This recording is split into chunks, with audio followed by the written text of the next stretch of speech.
tumbunani androdwani fankatrofana batikani misy ilay masoandro izay tsy fanamitana androkany aziasiaia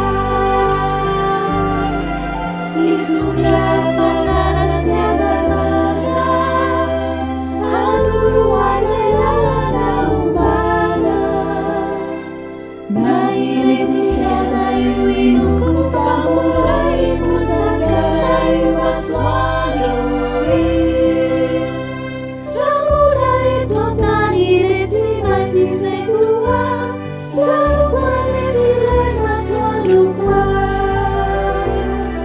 mitondra fanana sy azavana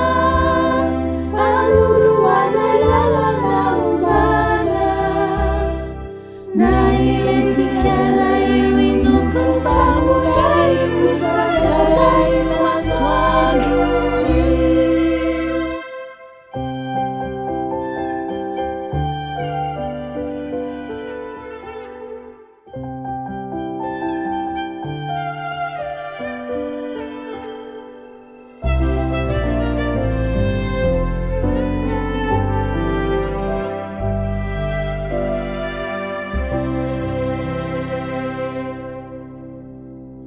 namanjombonany androdra